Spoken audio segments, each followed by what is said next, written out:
The Exorcist. When franchises shouldn't. When franchises shouldn't is a way of saying one exceptionally popular film followed by a string of exceptionally unpopular films. So you have The Exorcist, widely regarded as one of the best, if not the best, horror films, one of the scariest, if not the scariest, horror films, one of the highest grossing horror films, and that's before adjusting for inflation. This thing did nearly $200 million in 1973 money. That's a lot. This is one of the movies that set the world on fire. You could not exist without knowing of this movie, and without having an opinion of it.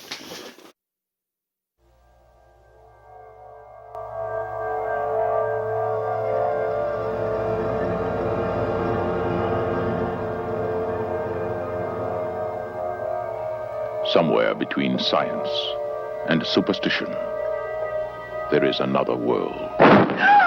The world of darkness.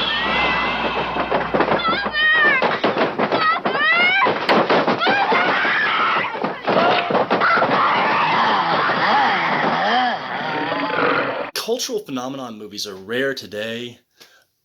They were slightly less rare in the 70s just because there was less competition, but still, it was a huge deal. Then they made a bunch of crappy sequels and prequels, and I'm going to discuss all of them. This video, I'm just going to go on The Exorcist. So this is going to be a love fest. This is a good movie. This is a great movie. Essentially what happened is William Peter Blatty was a writer, and coming out of the 1960s, the brand of screwball comedies he was famous for writing were going out of style. Going into the 70s was sort of like today. Comedy was becoming very political. It was very much about Vietnam and Nixon and Watergate and all that. And that wasn't what he was known for writing for, so he couldn't get a job.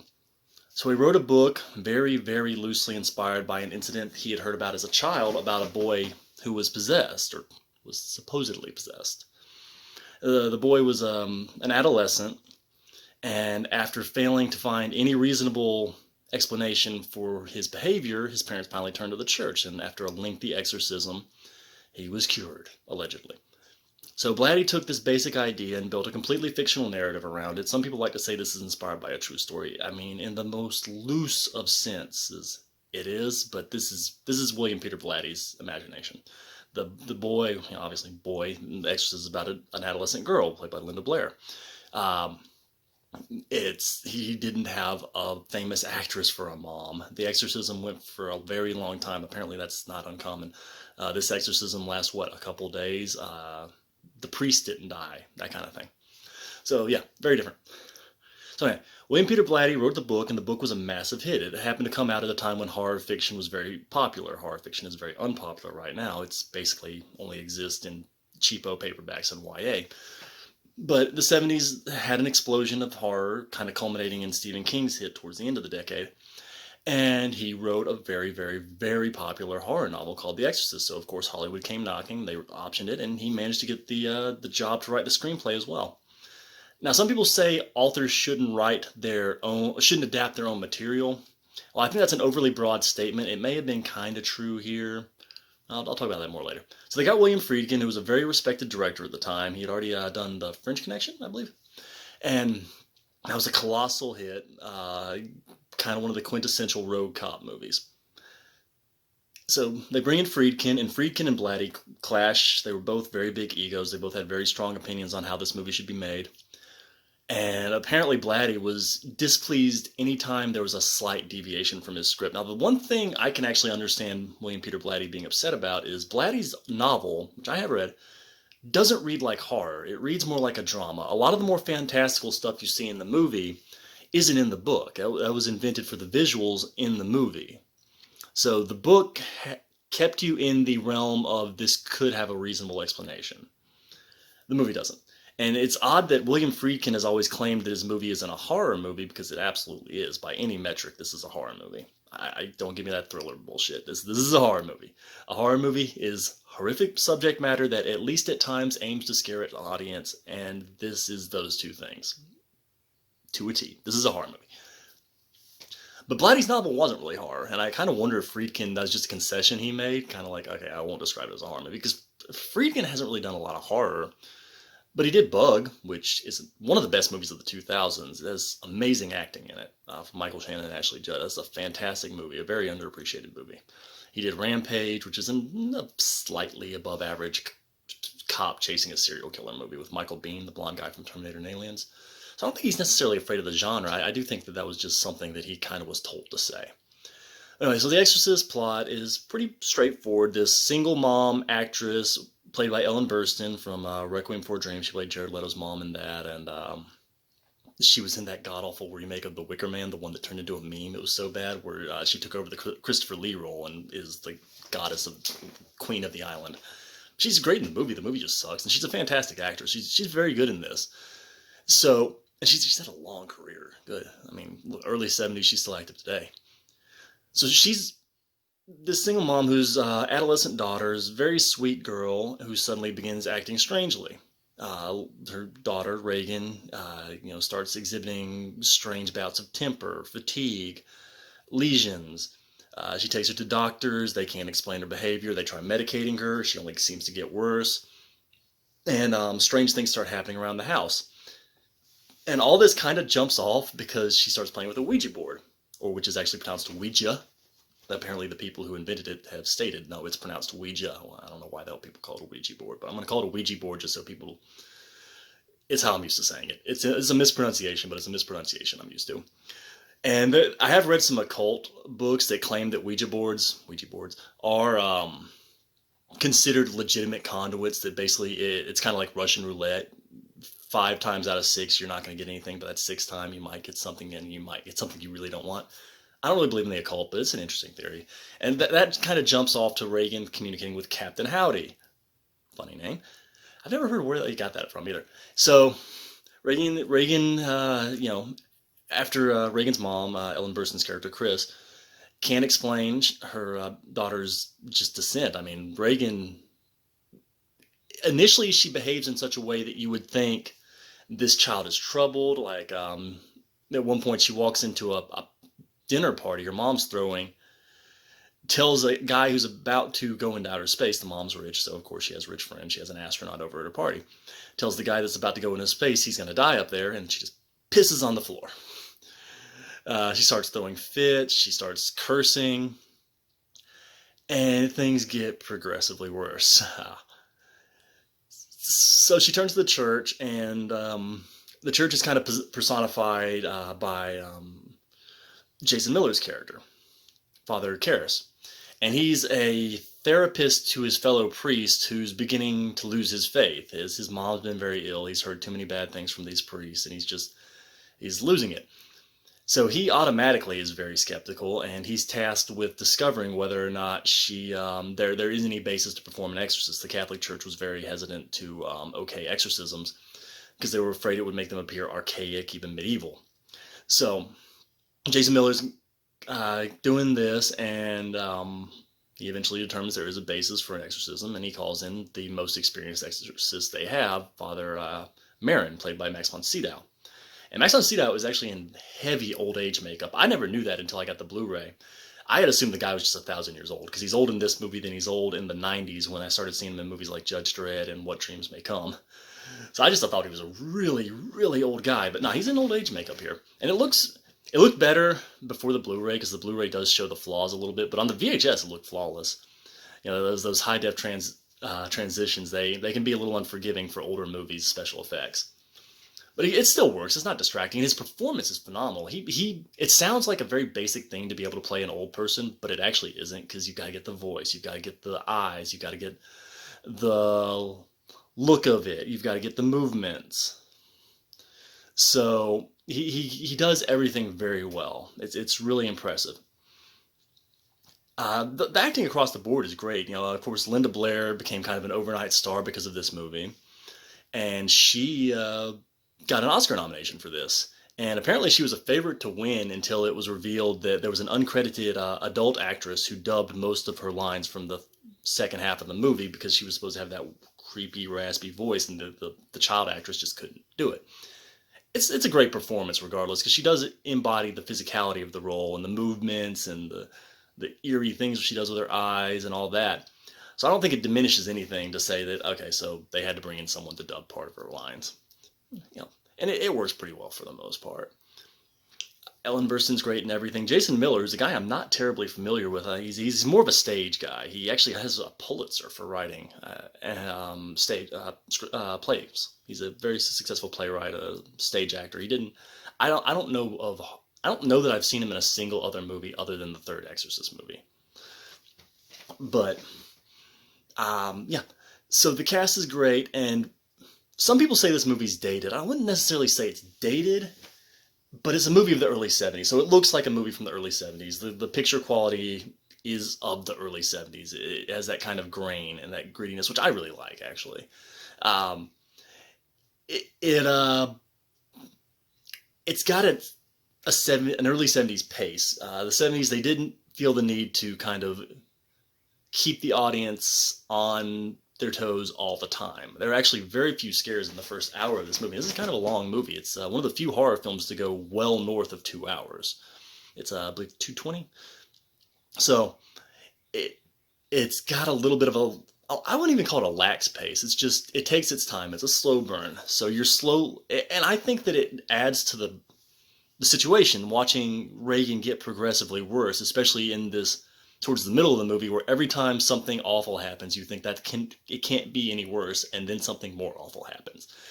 And the shit that Reagan does while possessed, you want to call this movie dated, fine, but the stuff she's doing is more extreme than they would do today. Like, literally. That swath of mostly unimpressive exorcism films that came out in the 2000s after the success of The Exorcism of Emily Rose, I mean, half of those movies were PG-13.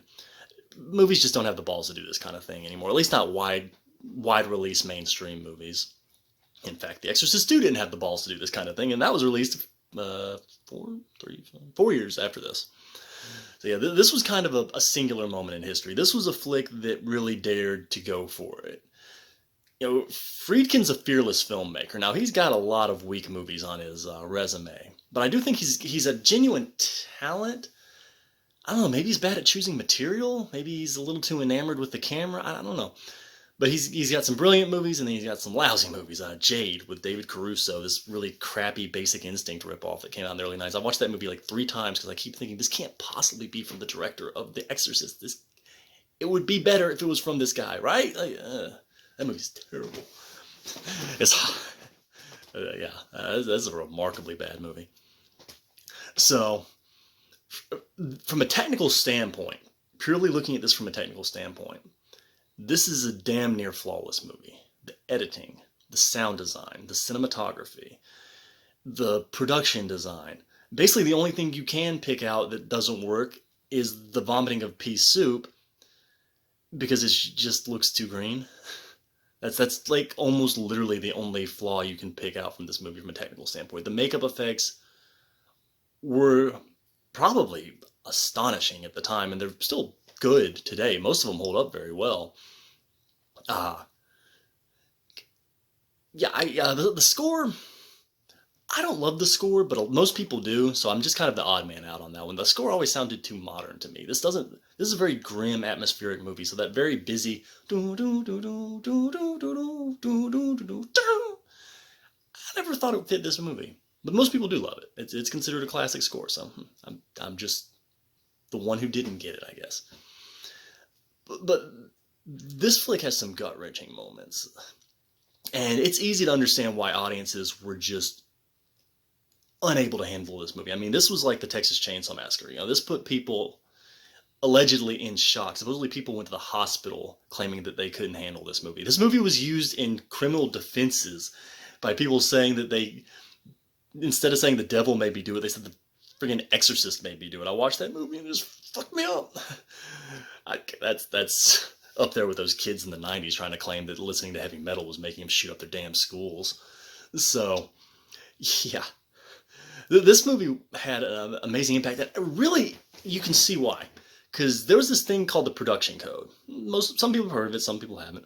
But the production code was in place for the 30s or 40s. A big chunk of the middle of the 20th century. And it basically outlawed what was considered obscene in movies. So no nudity, no harsh swearing, no drug use on camera unless it was in a strictly condemning way, like the Reefer Madness movie or something. No graphic violence. Villain can't win. You know, these were laws. I mean, you couldn't do this. It was considered illegal until I think it was actually a European filmmaker that challenged it, and it was determined to be contrary to the Constitution. Thank God. So you got to figure this was an audience that had been raised during the production code, and 5 years after the production code was, it crumbled after it was destroyed. They get The Exorcist, one of the most brutal, shocking, like, I can only imagine what an audience that had never heard the word goddamn on the big screen until 5 years prior would feel when the scene when the mother walks into the girl's bedroom and she's stabbing herself in the crotch with a crucifix screaming, "Let Jesus fuck you." Like, that was shocking as hell to me, and I grew up in the 90s. And then she tries to make her mom go down on her, like, "Let me." God. And the fact that Linda Blair is nailing all this, and the fact that Ellen Burstyn is such a great actress, and she's playing the role she's playing it like an A film. She's not playing this like, "Oh, I'm doing a horror movie, guess I need to show up and read my line." Like, she's completely dedicated to this role. That Friedkin takes the time to build an environment around his characters, so this feels like a fully formed world, not like a lot of the modern Exorcist movies, which are cheap as hell. They get a bedroom, they get like 4 people. I honestly haven't seen another good exorcism movie other than The Exorcist. There are some okay ones, but I've never seen one that really impressed me.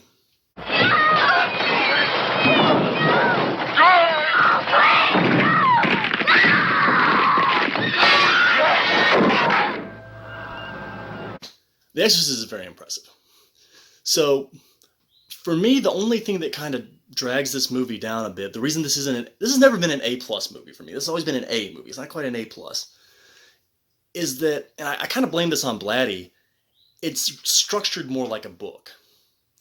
It doesn't have a strong central character. I mean, Regan is prominent throughout, but the second half of the movie, she's essentially a monster. So, the first 10 minutes of the movie make it seem like Max von Sydow's character is going to be the lead, but then he almost completely disappears from the movie until the last 20-30 minutes of it. And he's the title character. Jason Miller is kind of the closest thing, there's the cat, the closest thing the movie has to a real lead, but even he drops in and out of the movie for the first big chunk of it. You know, it's just, it doesn't have a strong lead, it doesn't have an anchor. You know, it doesn't have someone to carry you through the story, and because of that, it always just kind of bothered me the way characters fall in and out of the movie a bit. But that's a minor criticism. It's just all that keeps this from being, in my mind, one of the absolute greats. It's one of the greats, but it's not one of the very best. It's not up there with The Shining or The Evil Dead. It's just a hair below those movies. But yeah, so there's the director's cut. William Peter Blatty basically complained until they let him do a cut that reinserted some scenes that William Friedkin had cut that he thought should have been in the movie. So I'm talking about the author versus the director. It wasn't a director's cut, really. It was more like an author's cut. I can't really think of an example of something. I mean, there's the novel cut, or whatever they called it, of The Outsiders, the Coppola film. Even that, I don't think S.E. Hinton necessarily had anything to do with that. I think that Coppola did that.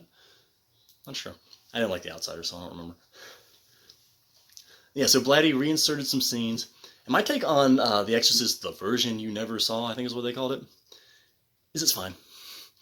I love the spider walk scene with Regan, and the bit where she vomits blood at the end of it is fantastic. So that to me justifies the director's cut, because that scene I really do love. The other scenes that are inserted, a little bit more at the doctor's office, Father Marion and Father Karras talking on the stairs about why Regan was chosen, a couple other minor things I don't even really remember, are fine. I could do with them, I could do without them. They mean nothing to me. They don't really drag the movie down, but they don't really help the movie either.